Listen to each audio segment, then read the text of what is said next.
Good morning. Welcome back to Planet Doug. It is Saturday, October 8th, 20 after 6 in the morning, and I'm still at my Airbnb in Georgetown, Penang, Malaysia. I heard the call to prayer at 6 a.m. as usual, so it was 20 minutes ago the call to prayer started and it ended. I don't hear any rain outside, so that's a good thing. It was raining all last night, drizzling off and on. No, not a heavy rain, but so far I don't hear rain out there. And today, speaking of the call to prayer from the local mosque, this is a special day because this is the first day of a 3-day holiday for the Prophet Muhammad's birthday celebrations. It's a national holiday. A lot of things will be closed, I guess. I think Sunday is the official birthday, but because the holiday lands on a weekend, they get given Monday off as a public holiday, to make up for the weekend loss, and then Saturday is also declared a public holiday to make it a 3-day celebration. So yeah, a 3-day celebration for Prophet Muhammad's birthday. I don't know what takes place. I don't think there's a big public celebration. I think these celebrations tend to be fairly quiet. They take place at the mosque and within the family. You're not going to see processions down the street and decorations. It's not that kind of a holiday. But yeah, it's a big event here in Malaysia. And it'll be interesting to see just how many businesses are closed and if the city feels any different today. Moving on to technology, that is very exciting. The video quality might be different from my last video journal because I'm using a different camera. When I did this experiment before, I was using a mirrorless camera, like it's a full-sized camera, with a micro four thirds lens. And the idea was in a relatively dark place. The bigger the lens, the better, because they're better in low light.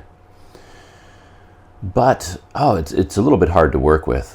I talked a bit about the difficulty connecting with the smartphone app. When the camera is far away, it's nice to control it remotely. And I tried to set up the app to do that, and it would keep crashing and disconnecting, and the controls weren't very good. So today I went back to a camera I used to use for videos like this, the DJI Pocket 2. And this is an amazing device. It really is. If I don't use it for a while, I forget about all its unique qualities. And then when I break it out for a task like this, again, I'm struck by what a special camera it is. In case you don't know what this camera is like, the DJI Pocket 2 has a built-in gimbal. So the camera and the lens itself is sitting on top of a floating gimbal. Therefore, you don't have to worry ever about it being level. With a mirrorless camera, I mounted it on the tripod on my mattress, like here on the bed, and then you have to work for so long to try and get the legs of the tripod level and then get the camera level. But then, of course, as soon as I sit down on the bed, I push the mattress down and then the camera tilts and it's not level anymore. So I got to get back up and I've got to kind of adjust it, and I've got to put things underneath the legs of the tripod to try and lift the front up to compensate for when I sit down. And it's a whole thing. But because it's a gimbal on the Pocket 2, no matter what I do, I can have the camera on an angle like this. It can be on an angle backwards. It can be twisted in any direction. It doesn't matter. The gimbal just centers. It just centers perfectly. No matter what you do, it's always level. And even if it moves, it has amazing stabilization. So that's very good. It has a larger sensor than a GoPro. So it actually is much better in low light, than a GoPro would be in this situation. It has its own built-in wireless mic system. And this is a feature, mark my words, the words of Planet Doug. I will never declare a camera to be a good vlogging camera unless it has its own built-in wireless mic receiver. It has to have that, or I will never call it a true vlogging camera. It just makes logical sense. But the way the DJI Pocket 2 works, it has this creator combo kit, which I got with this Pocket 2. It was a gift from a subscriber, by the way. Again, thank you very much, my generous subscribers. And the combo kit has a special do-it-all handle. And then when you connect the do-it-all handle to the camera, it's actually part of the camera. It's the camera grip that you hold on to. It has a built-in wireless mic receiver. And then with it, you get a wireless transmitter. So that's the microphone I'm using, and it's communicating directly with the camera itself. I don't have to mount a separate camera. I don't have to plug in a cord. I don't have to worry about cold shoes in order to attach things. Nothing at all. Plus, if I use this camera for something like this in the morning, then when I go out during the day with my GoPro or the Insta360, then I'm using the Rode Wireless Go wireless microphone, and it is fully charged. I'm not using up the battery of the Rode Wireless Go because I'm using the battery of the DJI system. So that's a big advantage. Boy, I could probably name advantages forever, but the biggest advantage is this. I talked about how terrible the apps are for most cameras. I struggle with all of them. Every camera I've tried, the smartphone app doesn't work, except DJI. The DJI Mimo app, they call it. It's brilliant. It's so good. And because it's a gimbal, I have remote control over all kinds of things that I would not normally have. So for example, from here, I can zoom in and out. I can pinch to zoom, you know. I can zoom in, zoom out from here. I can tilt the camera up. I can tilt it to the side. Whoa, don't go too far. Or in any direction. You have to get used to it's a very sensitive, this control. But the gimbal is physically moving back and forth. I can track it there. I can control everything here.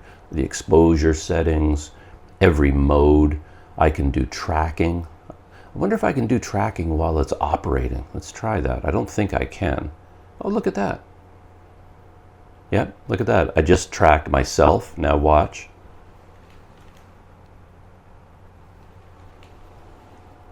No matter where I go, you know, if I duck down, sit up, it's going to follow me everywhere I go. And I can set that while the camera is recording. And now I don't want tracking anymore. I can turn it off here. I see microphone levels. I can see the audio levels here. I can control audio input, exposure compensation, you know, start-stop recording, obviously. And the connection is perfectly stable. Never loses connection, ever. I mean, it's brilliant. DJI, they make some really good products. I mean, there's a reason they're dominating the drone market. And then a camera like this, their app is like the model that all other camera companies should be trying to compete with. It is so good. So, is that a good zoom in? You know, should I be a bit wider than that? I don't know, but I can do whatever I want. So I just take this and I put it down beside me. And if I ever want to see what's happening, you know, I can glance over at the screen. Oh yeah, everything's still working. The camera has a nice tally light on the front, beautiful red light that's beeping, you know, flashing at me, so I know it's recording. So in terms of technology, that's what's going on. I'm recording this with the DJI Pocket 2. And if I continue to make videos like this in the future, that is going to be my tool to do it. It's brilliant. Yeah, it really is. This is the tool for the job. The other technology note, I said in my last little video update, my journal, that my goal for yesterday was to learn how to do YouTube shorts. And where's my, oh, that's funny.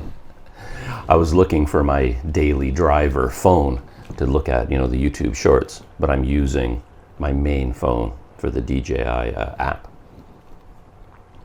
But yeah, I was very successful with that. It turns out I was wrong about YouTube Shorts. I had the impression that they were difficult to do and awkward and clunky, and I just didn't want to deal with it. Vertical video, and I have enough to think about. I just didn't want to add more complexity to my life. But before I started my day yesterday, I watched one tutorial on YouTube about YouTube Shorts. Just one, a video tutorial. And at the very beginning of the tutorial, they talked about how to do it, how to shoot a YouTube short. And then it was like, oh, that's how you do it.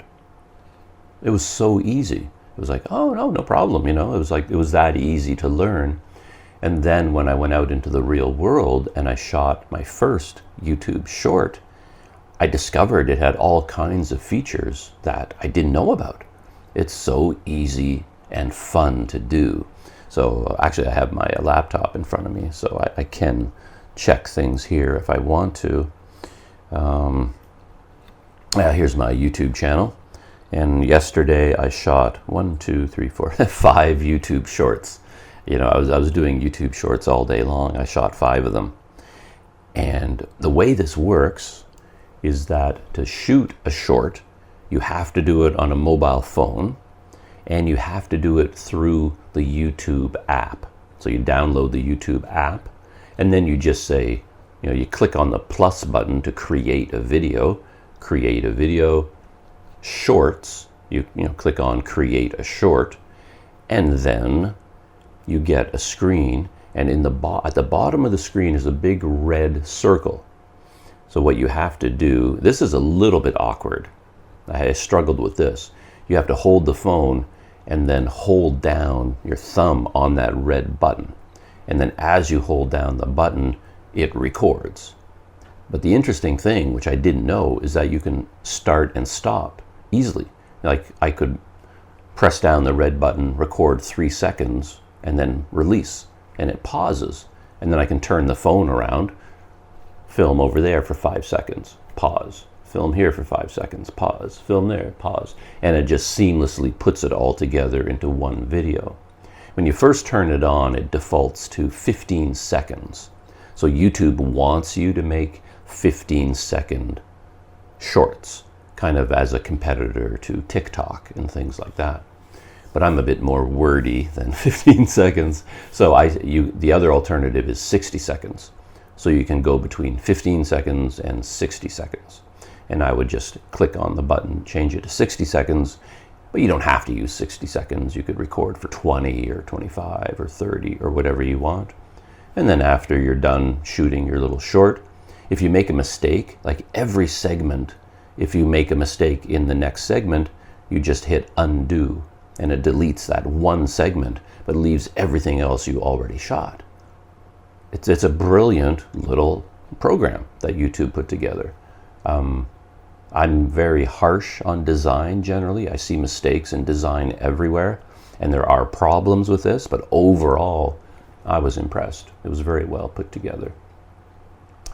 The only problem for me, as I said, was holding the phone, because here's your expensive smartphone, and then you're trying to get your thumb down here to hold onto the bottom, and then you generally want to tilt your phone this way, and you can't do it. Your hand is not designed for your thumb, at least not maybe my thumb is too long, but I can't reach that button. I have to contort my whole body and my arm, and then if I do it this way, like the whole phone is so precarious.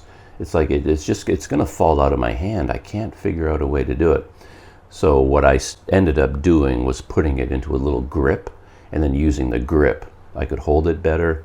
Or if you happen to have a case that has one of these legs, for mounting it like this on a table, I've discovered that works really well. You just pop out that little lever, and then you can hold it with your finger, and then you have a lot more control.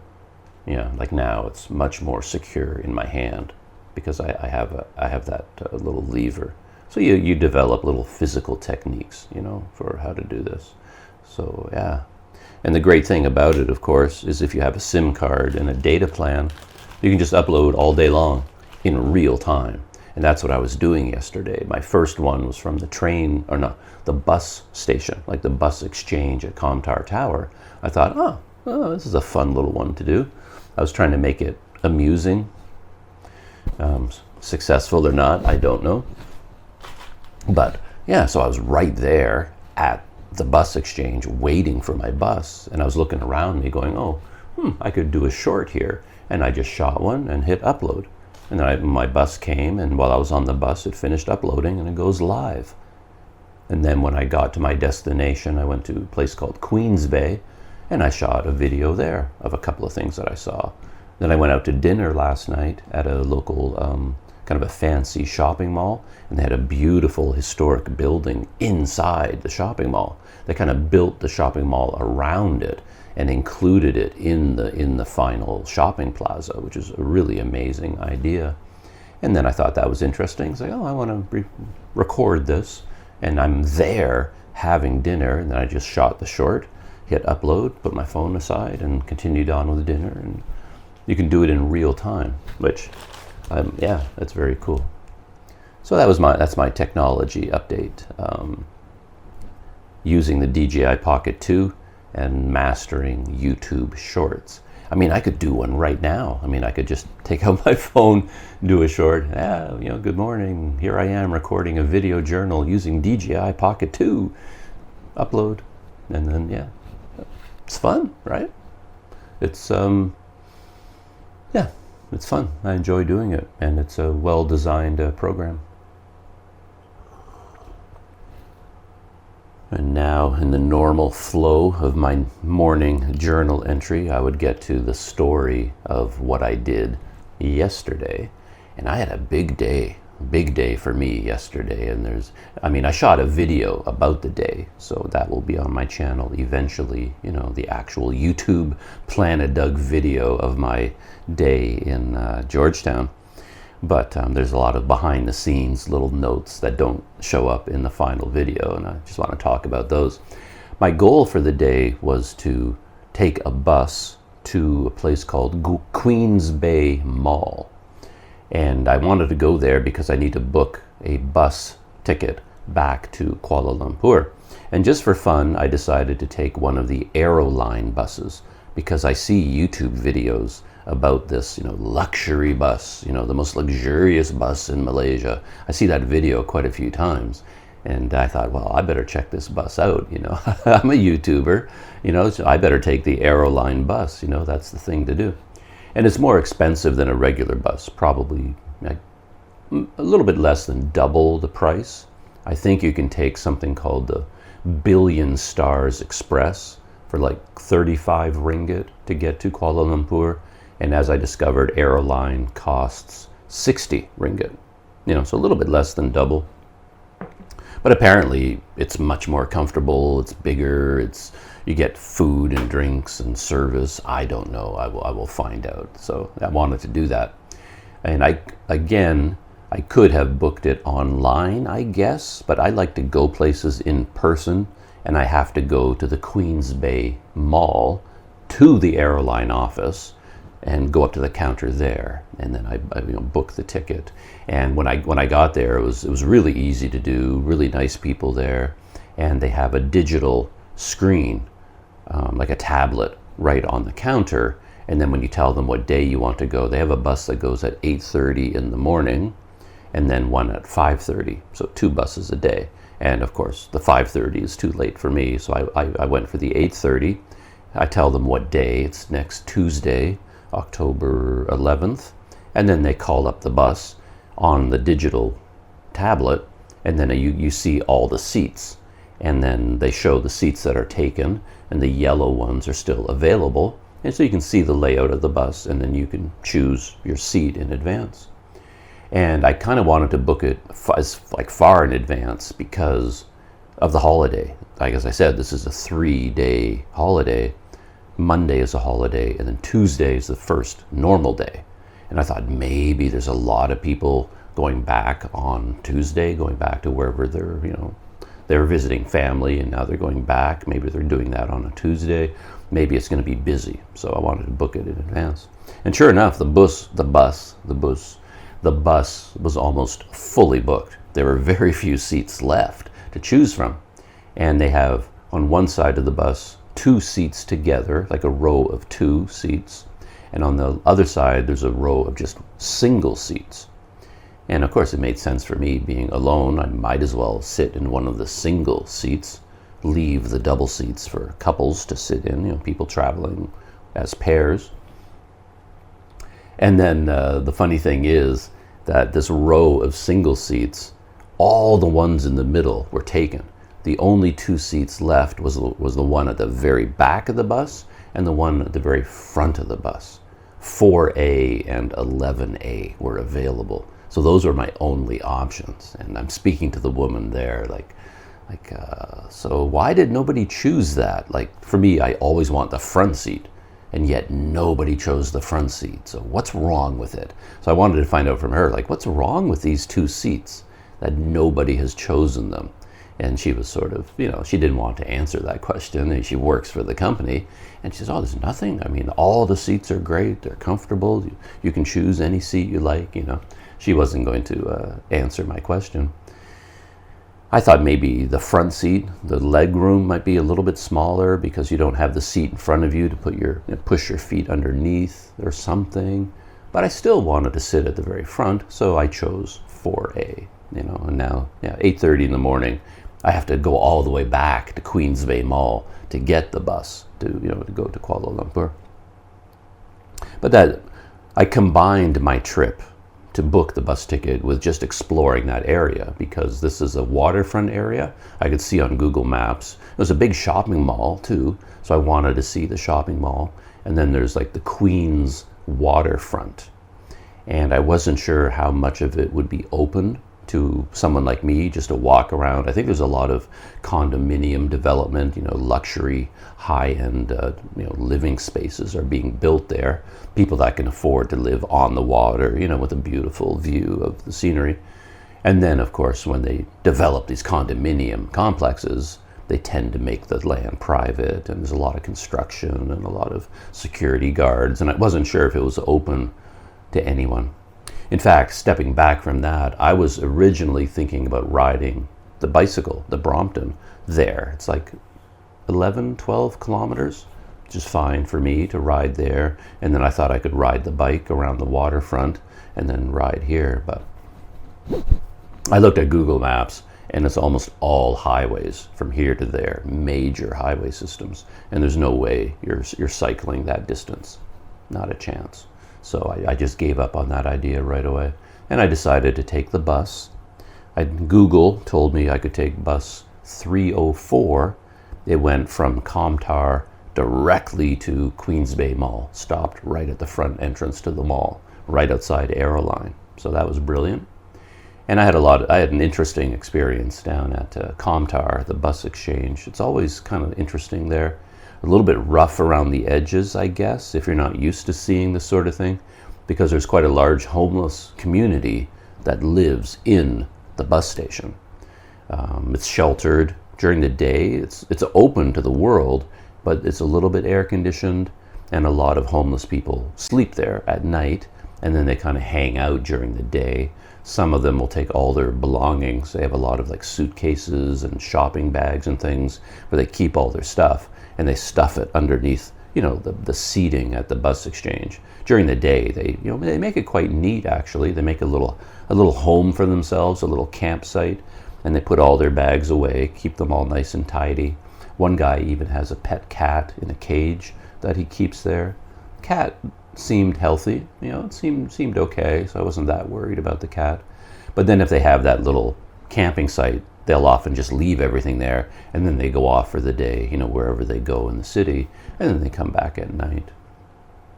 And obviously, the bus station people are not thrilled with this, and they've done things like they've welded and bolted metal bars along the benches very close together, kind of to make specified seats you know, to divide the bench up into seats, but also to prevent people from sleeping on the bench. They try to make them as uncomfortable as possible.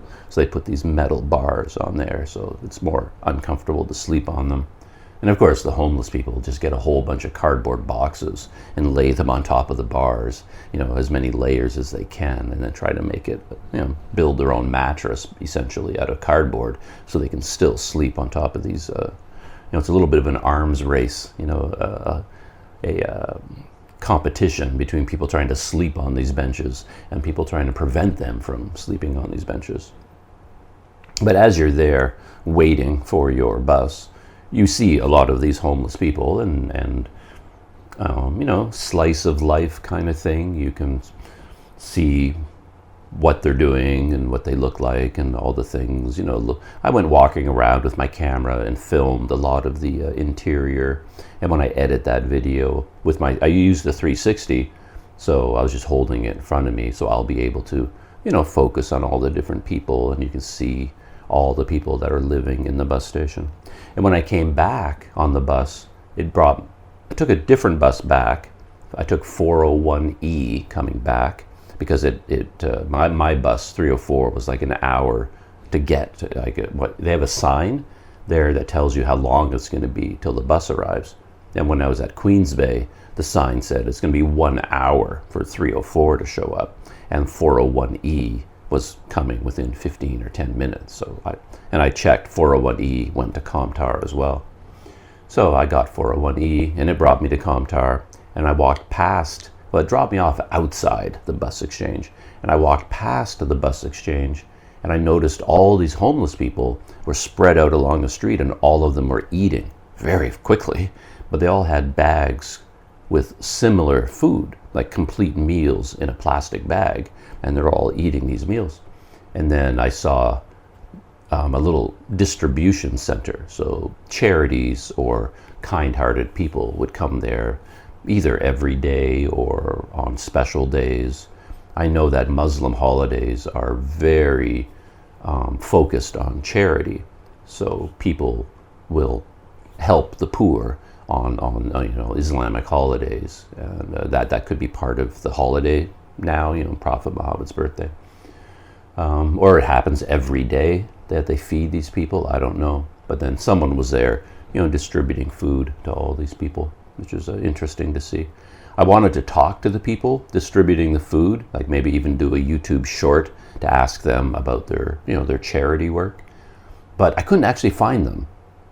By the time I turned the corner, I kind of had a sense of where the food distribution had been taking place. It looked like, okay, it had been going on there, but the people were gone, the ones who had handed out the food, so there was nobody there that I could talk to. But I was there for a while, you know, shooting video. I did a YouTube short, and yeah, I had all kinds of interesting encounters there. I'm so social these days. I'm feeling social. I just want to talk to everybody. So I'm wandering around the bus exchange like a crazy person, just trying to start conversations with people. I throw out some small talk just to you know, so we can start talking, you know, things I didn't even need to know. I would go up to people and ask, like a Malaysian person, about the bus. It's like, yeah, oh, excuse me, can you help me? You know, I'm waiting for bus 304. Do you know if it goes? And I already know all this information. I don't need to know, but I just wanted to have a conversation.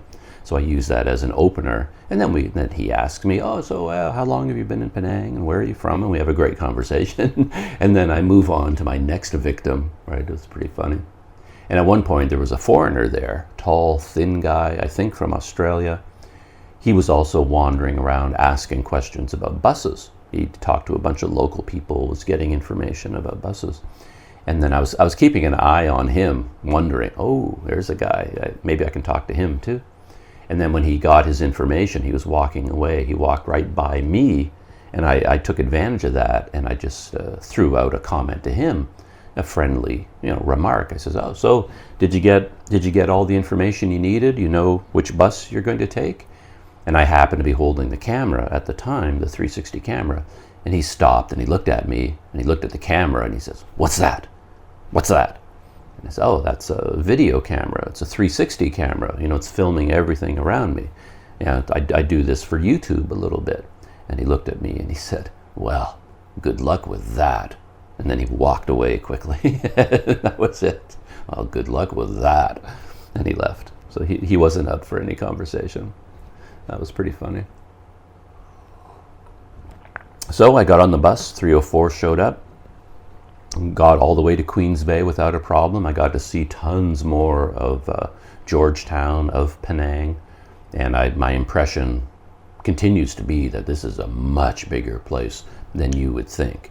And when you get on a local city bus and head out to that part of the island, that's where the international airport is located, and tons and tons of people live there, these huge apartment complexes. It's it looks very, very different from this part of the island. This is the historic section where that's of interest to tourists, but there's a vast city out there that just looks like Kuala Lumpur or any modern city in Asia that you're going to find. And it's quite something to see. And when you go out there for the day, it's nice to get the contrast, because when you stay here in the historic district for a long time, this feels normal. After a while, maybe you don't appreciate it as much. But then you go out into modern skyscrapers and massive highway systems, and everything is clean and modern and everything like that. And then when you come back to this district, it's like, okay, I like this. It's like older and a little bit, it's historic, and you appreciate it more when you come back because you've seen the contrast, right? So I enjoyed that. I got my bus ticket. I went for a walk through the mall. I found the most amazing camera store. I was so excited about that, called Technology Empire, I think, up on the 3rd floor of Queens Bay Mall. Small shop, but they packed their shelves. They had so much camera gear and accessories that you don't normally see in a camera shop. So I had a lot of fun there. I didn't buy anything. Then I left from there, and I noticed at one point that there was a bike lane marked in green on Google Maps. So I decided to go check that out. And it wasn't easy getting there. Again, like Penang, just like Kuala Lumpur, is not friendly to pedestrians. So there I was trying to get to a pedestrian and bike lane following the waterfront through a park, and yet it was almost impossible to get there from the shopping mall, because you had to cross these busy roads, and there were literally no pedestrian crossings at all. There's no traffic lights. There's like a traffic circle and a lot of fast-moving traffic, and there's no way to walk across them safely. It just doesn't exist. So this vast area designed for people on foot to go shopping and enjoy the waterfront, somehow when they designed it, they forgot to put any places for these people to actually walk. So I find that quite interesting, how the design of the cities in Malaysia ended up this way. But I took my life in my hands, and I got across this busy road, bit by bit, waiting for a break in the traffic, and I run halfway across, and I wait. They're zooming past me, and then I wait, and I run across the second half. Then I got there, and to my delight, I found a beautiful area. There was like the waterfront. There was a park, a long, thin park right on the water. They put all these huge boulders down on the shore, so like as a erosion protection, from the water, and you can walk hopping from rock to rock along the water. There's a bike lane there. You can walk along the grass, and right offshore is Jerijak Island, which is one of the few islands off the coast of Penang. I don't know much about that island. There's no bridge to it or anything, but it looks amazing. It's completely covered in jungle, and I see a few little docks and a couple of buildings around the outside, but it basically looks uninhabited. But I think you can go there, maybe visit it, but yeah, it's amazing to see. You're down on the shore, you got that gorgeous island. Off to the left, you can see Penang Bridge number 1, and on the right, you can see Penang Bridge number 2, which is the longest bridge in Malaysia. I'm repeating a lot of things from my video that I shot at the time, because I talked about this while I was there. But it's just such a cool place to stand, because you can see the water, the shore, Jerijak Island, both bridges, the huge, complex buildings, these gorgeous condominium structures. And there was like a boat, like some kind of a vehicle ferry, big steel monster that didn't sink, but it was resting on the bottom of the water. It's just like an abandoned boat sitting there. It's very, very scenic. And I just went walking all the way along as far as I could go. And I got to this amazing structure because the bike lane wants to continue on the other side of the highway. But of course you can't. It's a massive highway at that point. There's no way anybody's getting across that. So they built this spiral bridge. Huge structure. I thought it was a parking building for cars. It's that big. But it turns out it's like the bike lane goes into this spiral and then just goes up. Maybe 3-4 layers. You climb and climb like a gradual incline, and it brings you all the way up to the highest level, and then the bridge goes across the highway and then down on the other side. And I shot a YouTube short about that. Very cool structure. So I did all my explorations there, and then I went back to Queens Bay. I was meeting a friend for dinner last night, so I had to get back by a certain time, give myself enough time to decompress and get my energy back, and then we'd go out for a nice dinner. So I'm trying to get back as soon as I can. And then some typical Planet Doug things started to happen because as I may have mentioned, I have a little bit of a delicate system when it comes to digestion, and I had a bit of an emergency going on. So I'm way out there in the middle of nowhere. As I was walking through the park, I was starting to double over with stomach cramps. I had a real problem going on. So yeah, an emergency was building. So I wasn't sure how to do that, how to handle this. I've had a lot of experience with being sick when I'm way out somewhere. Some very, very embarrassing things have happened in my life because of this. And in this case, I thought, okay, how bad is it? Like, can I get on the bus and can I do the 30-40 minute bus ride and maybe 15-minute walk to get back to my Airbnb before chaos ensues? Can I get back to my own bathroom, which would be ideal? And I went to the bus stop and I was waiting there for the bus, and I thought, I'm monitoring, my system, like what's going on, my pain levels, like, can I do this or not? And I thought I could, so I was going to get on the bus, but then things got much, much worse all of a sudden very quickly, and I thought, okay, no, there's no way I'm gonna make it. So I went, luckily I was in front of this nice shopping mall. I go into the shopping mall, I find the bathroom. Interesting side note, I went into the bathroom. It's a big, modern, beautiful bathroom with a lot of stalls. And something I've noticed in Malaysia and in Southeast Asia in general, you go into one of these big shopping malls with the big bathrooms, there can be 10 bathroom stalls. Almost every time I go into them, they're all occupied. Every one, the door has that red symbol, the locked. They're all being used, and then if you're waiting for one to become available, you're waiting a long time. So what's going on inside these bathrooms? I really want to know, because I'm not used to that. My memory from Canada is that if you go to a shopping mall, and you go into the bathroom there, it's going to be empty all the time. People don't use them.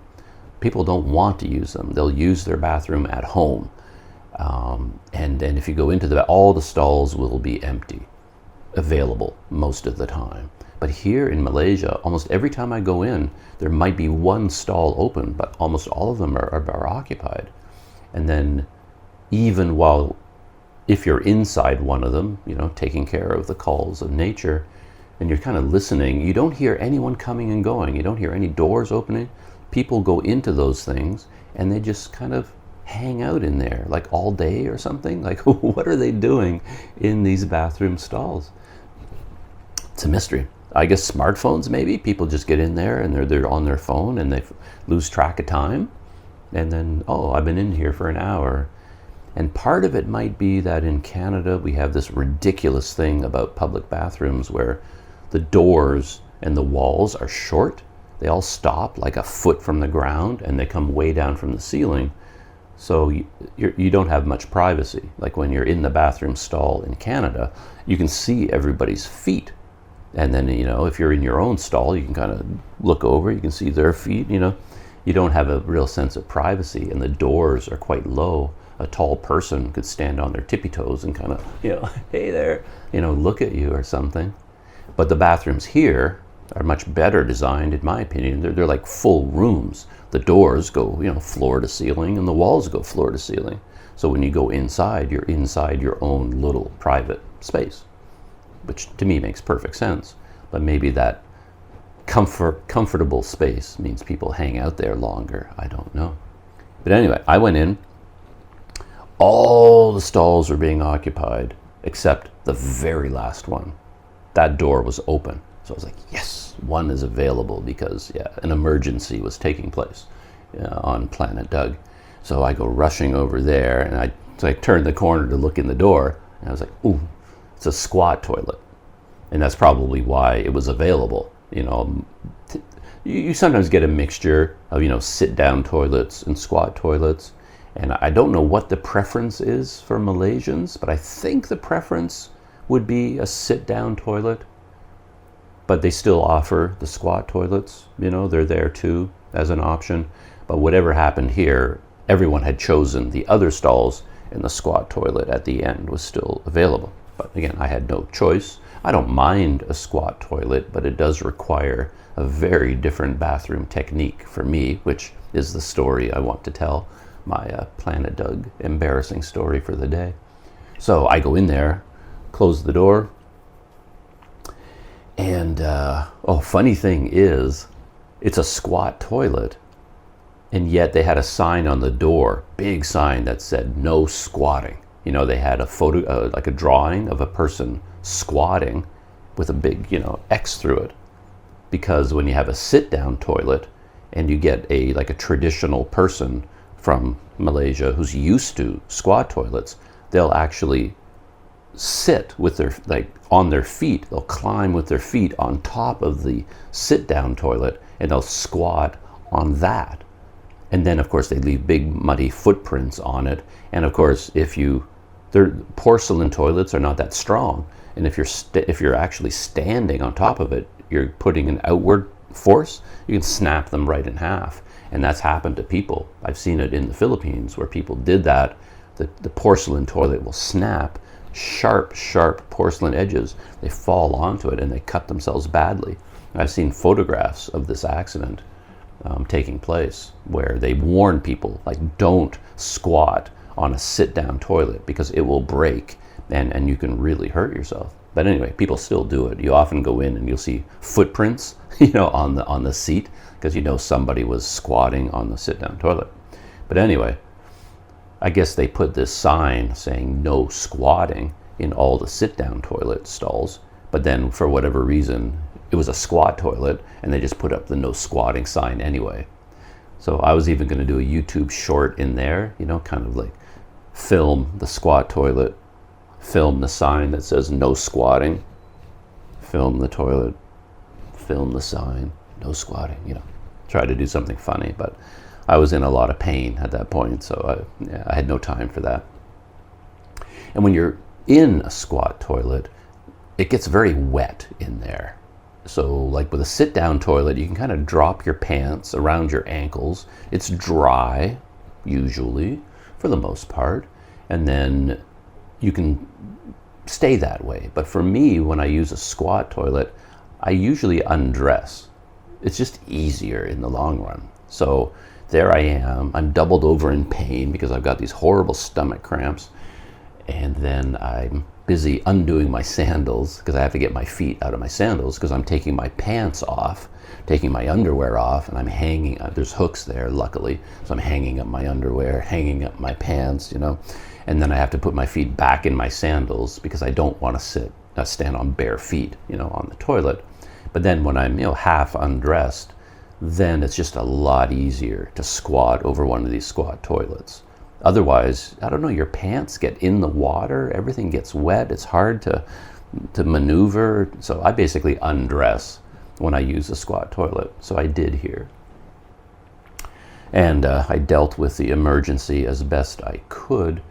And then by the time I was done, I was a wreck. I was a mess because I'd been walking so much, and I was hot and sweaty and flustered, and I had to kind of race into this mall.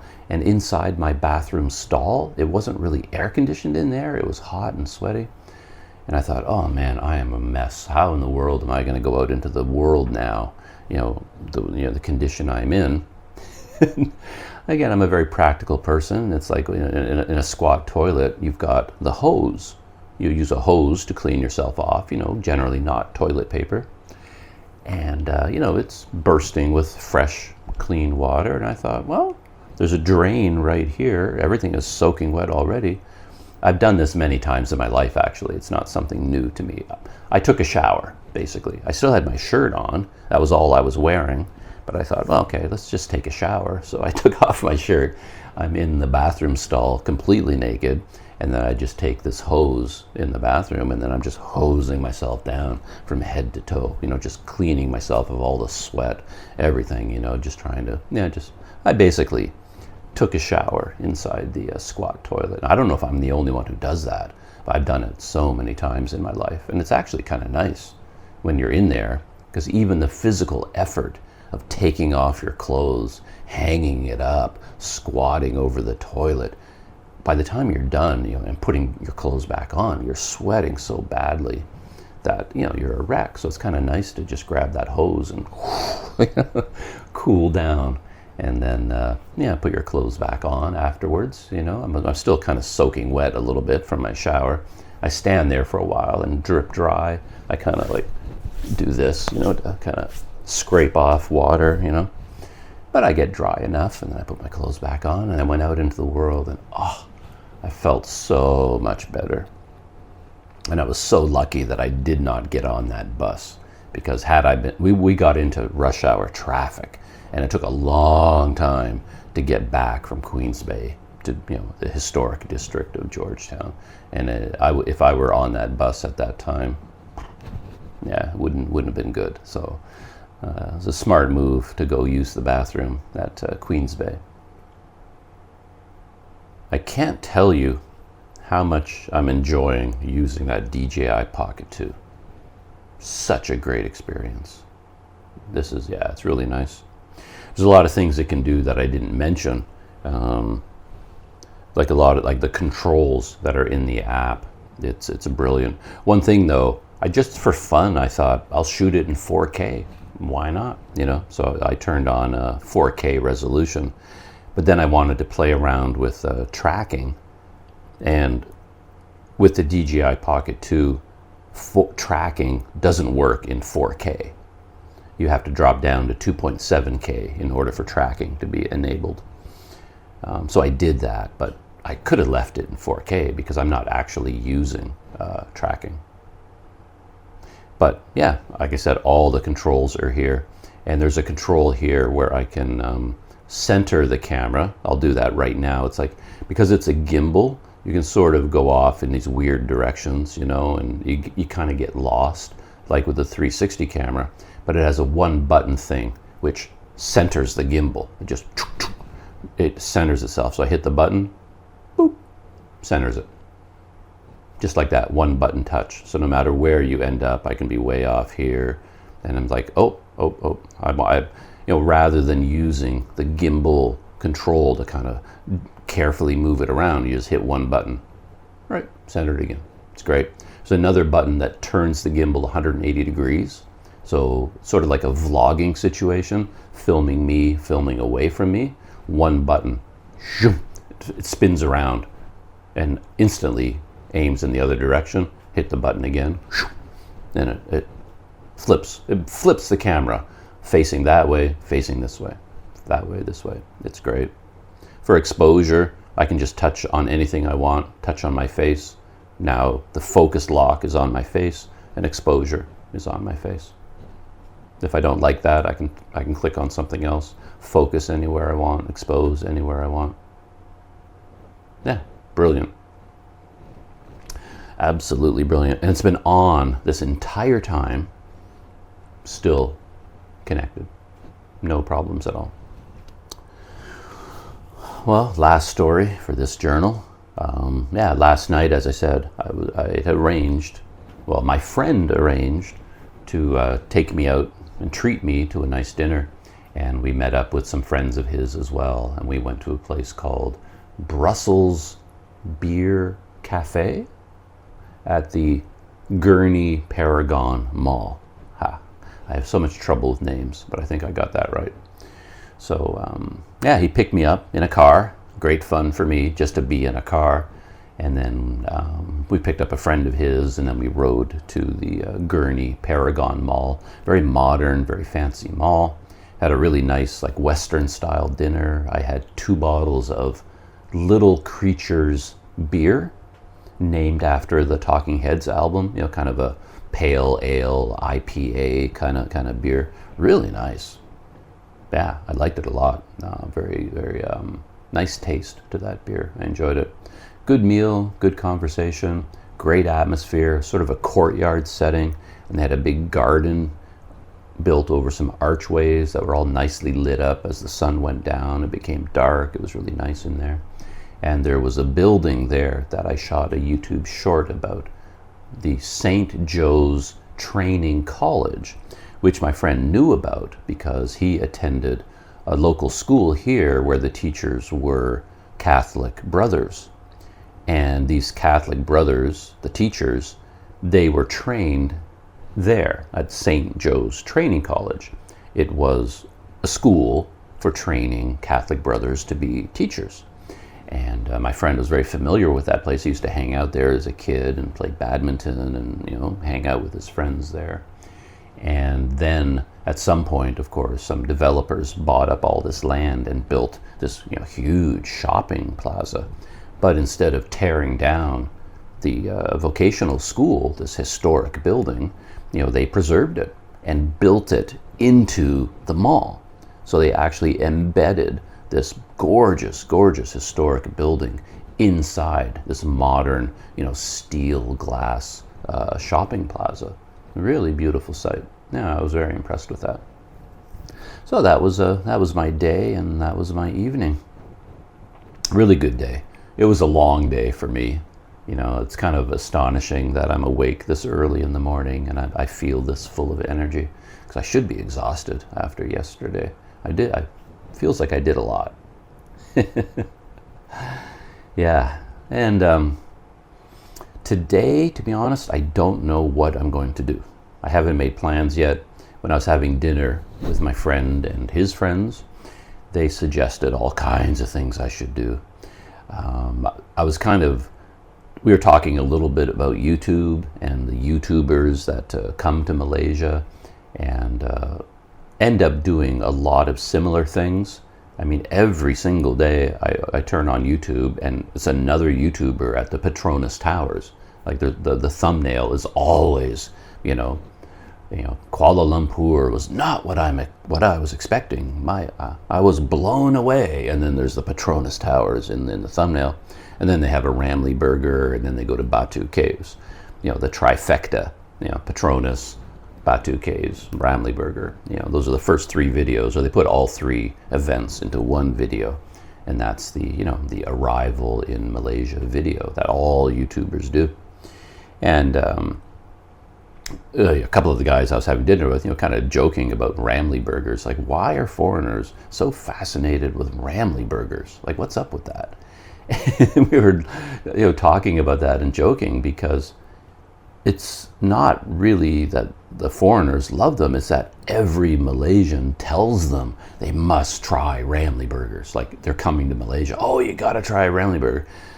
And when I was having dinner with these guys, they were hitting me with so many suggestions about food.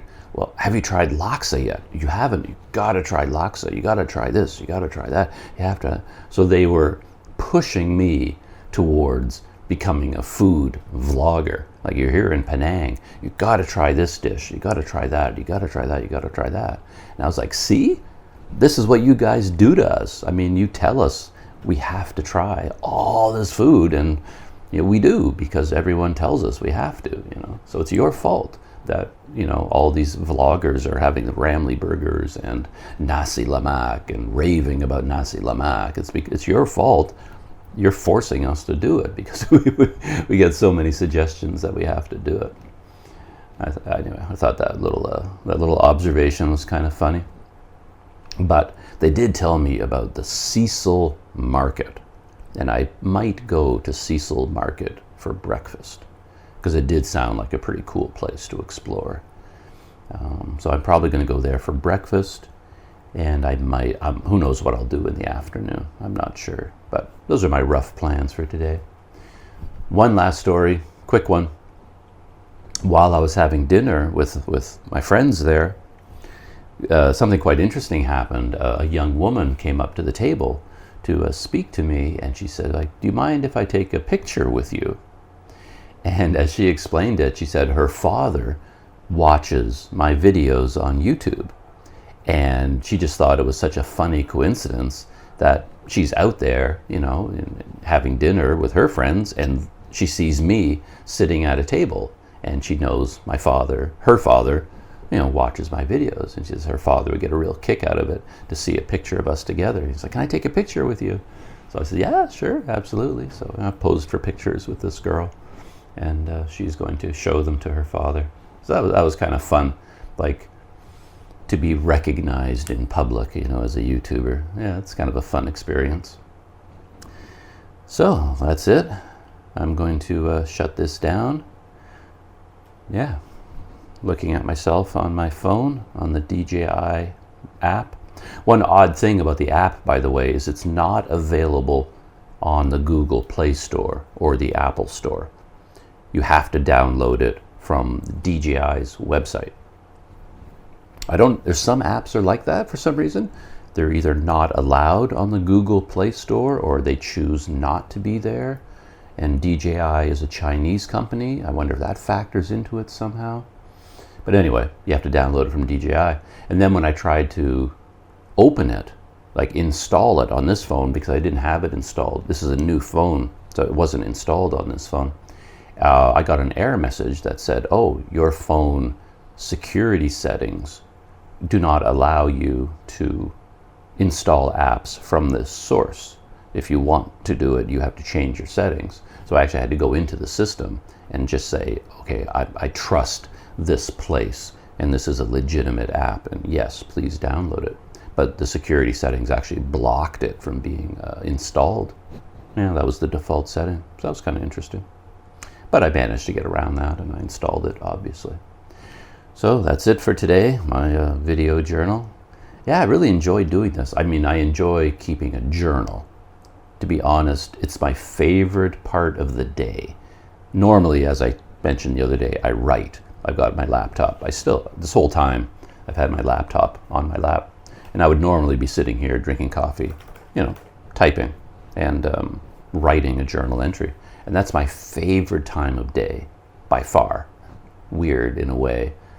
I'm here in Penang, and you'd think my favorite part of the day would be going out, trying new food and visiting a new temple and all that kind of stuff. And yet, what I look forward to the most every day is waking up in the morning, early in the morning, making a cup of coffee and writing about yesterday.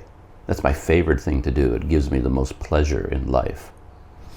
Yeah, so doing a little video journal like this is not quite the same. It has a very different feeling about it, but I'm kind of enjoying this too. We'll see if it becomes a regular habit. That's it for today's video journal. And yeah, on my way to Cecil Market, hopefully, and maybe someday you will see that video. I'll see you then.